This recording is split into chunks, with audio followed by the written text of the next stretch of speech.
Saya belum diskusi detailnya, tapi diperkirakan diminta ditambahkan dari sorry.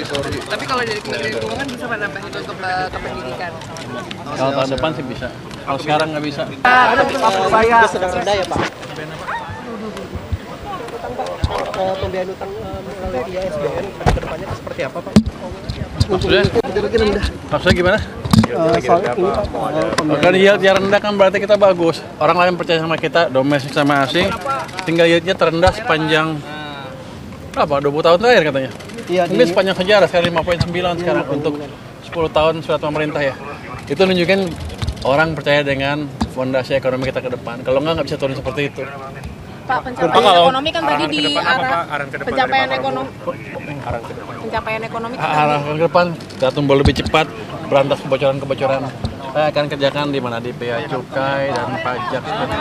Berarti strategi. Pak, kalau untuk yang pegawai pajak Pak, kan salah satunya itu kemarin sudah dari 26 ya Pak yang dicopot Pak. Itu masih ada lagi nggak sih Pak selanjutnya Pak?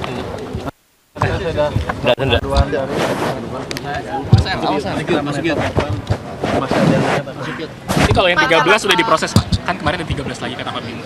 Saya nggak tahu, tanya Bimo itu. Tapi belum sampai saya. Presiden apa Pak tadi? Ya? Kalau catatan khusus dari Presiden untuk target capaian ke depan? Oh banyak catatannya, makanya lama. Kalau soal yang tambahan buat LPDP gimana Pak? Tadi kan katanya 113 triliun mau ditambahin ke anggaran LPDP, itu gimana Pak? Saya belum diskusi detailnya, tapi diperkirakan diminta ditambahkan dari sorry. Tapi kalau dari Kementerian Keuangan bisa menambahin untuk ke pendidikan? Kalau tahun depan sih bisa. Kalau sekarang nggak bisa. Kebijakan DKI yang baru apa kebijakan DKI Pak? Ini kan kemarin diomongin terus Pak sama Pak Mensesnek. Itu diumumkan? Belum. Maksudnya udah Seperti apa sih Pak Pak? Saya nggak boleh ngebocorin itu, biar aja Pak Presiden. Tapi sejauh ini pembahasannya seperti apa? Pres apa? PP ya? PP ya? Mungkin PP-nya akan direvisi, tapi belum final kelihatannya. Kira-kira apa yang bakal direvisi Pak? Nanti kalau udah direvisi diumumkan. Nanti saya offside dulu saya nanti. Diperpanjang atau seperti apa Pak? Faktornya didorong kan sekarang. Harusnya saya lebih cepat. Tapi kalau ceteris paribus ya kita tutupi kebocoran-kebocoran yang mungkin timbul. Di cukai, di Andre masing segala macam kita periksa lagi. Di pajak juga terapkan yang main-main itu nggak main-main lagi sehingga kita nggak bocor pajaknya. Kalau yang biasanya pelanggarannya apa sih Pak? Besaran gimana Pak? Pelanggarannya biasanya apa sih Pak? Pajak. Ya mereka nego lah sama itu, sama ininya, sama wajib pajaknya. Ya akhirnya dapat pemerintah sedikit, tapi mereka bagi dua kali. Itu biasanya begitu. Tapi kan nanti ke depan kita akan terapkan IT yang lebih canggih lagi. Saya harapkan akhir minggu ini Cortex sudah siap mungkin.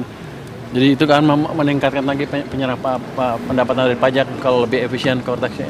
Pak, kalau yang penangkapan besar-besaran itu dari mana Pak yang Bapak bilang pekan lalu di Kemenkeu itu Pak? Apakah pajak, bea cukai, bagaimana Pak? Yang under invoicing, yang selama ini nyelundupin, yang banyak tekstil, baja, segala macam, itu kan sudah ada nama-nama pemainnya kan. Tinggal kita pilih aja siapa yang mau diproses. Potensi pengembaliannya berapa triliun Pak? Belum tahu, masih kita hitung. Terima kasih ya. Terima kasih Pak.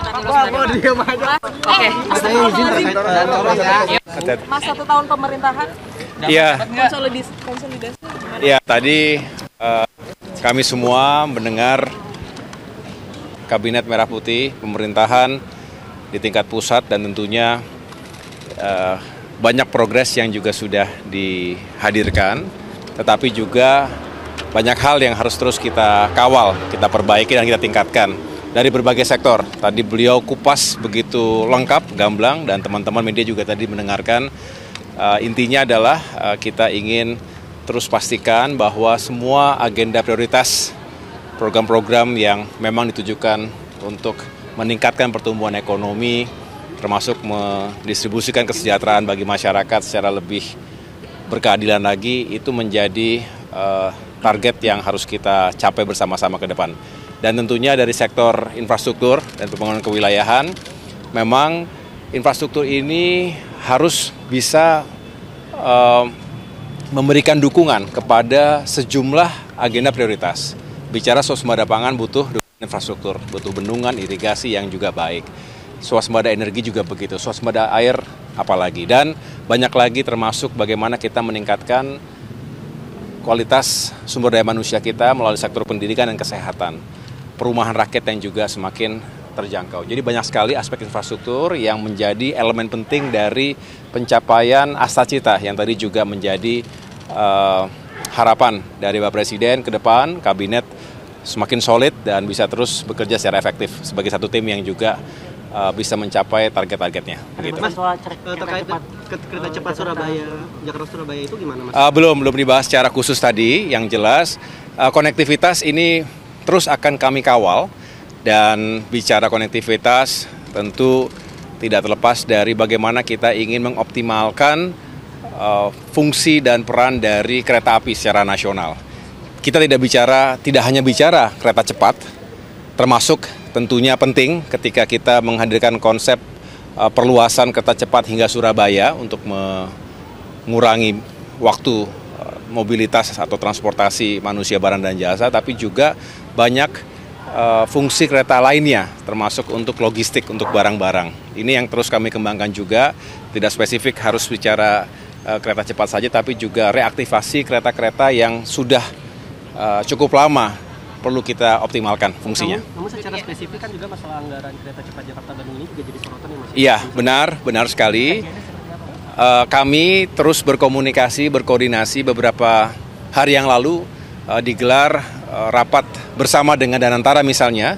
Kami sendiri Kemenko Infrastruktur juga intensif mengundang Kementerian Perhubungan, termasuk juga KAI dan tentunya Danantara, karena kita berbicara bagaimana melakukan restrukturisasi KCIC Jakarta-Bandung, WUSH, yang tentunya harus mendapatkan perhatian.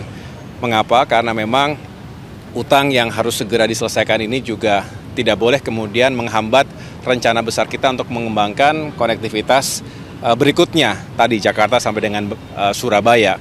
Nah, di sini masih terus dikembangkan sejumlah opsi. Saya tidak atau belum bisa menyampaikan secara final karena memang masih dikembangkan opsi-opsinya dan masih dihitung semuanya, segala sesuatunya.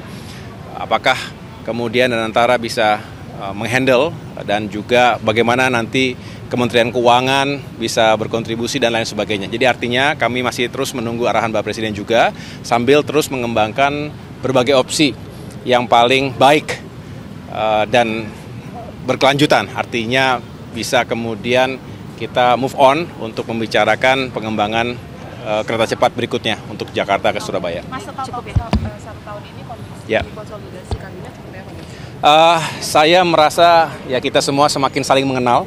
1 tahun pertama memang sangat dinamis. Pertama kita semua, saya sendiri misalnya sebagai kementerian koordinator yang baru, ya, nomenklatur yang baru, kita menata sistem, organisasi, aturan main, dan juga agenda-agenda prioritas yang harus kita benar-benar kuasai sambil terus belanja masalah.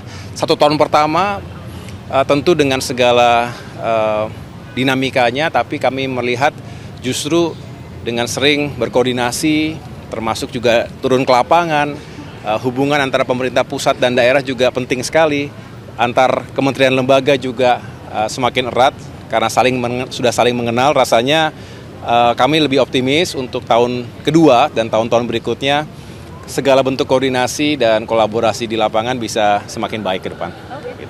Halo, aku ada acara. Gimana? Soal distribusi energi kan tadi jadi catatan utama dari Pak Presiden, itu seperti apa sih Pak arahan lebih lanjutnya? Apanya? Distribusi energi. Oh ya, tadi di dalam pemaparan Bapak Presiden 1 tahun pemerintahan yang ada, salah satu diantaranya adalah energi. Dan energi ini ke depan penataan sistem subsidi maupun dalam konteks ekspor impornya. Itu aja sih, ya. Tapi kalau dengan base fuel udah dibeli belum sih Pak, jadi ya sama swasta Pak? B2B antara Pertamina dengan swasta, mereka lagi kolaborasi. Yang menurut saya dapat laporan sudah beberapa yang sudah melakukan perjanjian, ya. Tapi saya tidak tahu teknisnya karena itu B2B ya. Saya mohon maaf ya, saya ada acara ya. Berarti menyetujui S10 itu lah Pak ya, berarti ya? Apa itu? Menyetujui BBM swasta, menyetujui kalau menyetujui. Mas biar ya. Kalau mandatori untuk urusan B50 itu akan dilakukan di tahun depan. Itu rencana biodiesel B50. Sekarang kita sudah B40. Sekarang kita lagi hitung tepatnya nanti bulan berapa. Menyangkut dengan S10 mandatori, kita lagi hitung time schedule yang tepatnya. Kenapa? Karena untuk pabrik etanolnya kita harus bangun dalam negeri. Pabrik etanol ini dari singkong, dari tebu, dan ini mampu menciptakan lapangan pekerjaan karena petani-petani kita ke depan akan kita dorong untuk melakukan hal ini.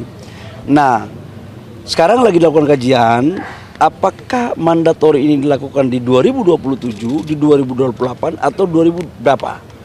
Nah, tetapi menurut saya yang kita lagi desain kelihatannya paling lambat 2027 ini sudah bisa jalan. Karena S10 ini adalah bagian daripada strategi pemerintah untuk mengurangi impor bensin kita. Karena bensin kita sekarang kita impor banyak, 27 juta ton per tahun. Ya.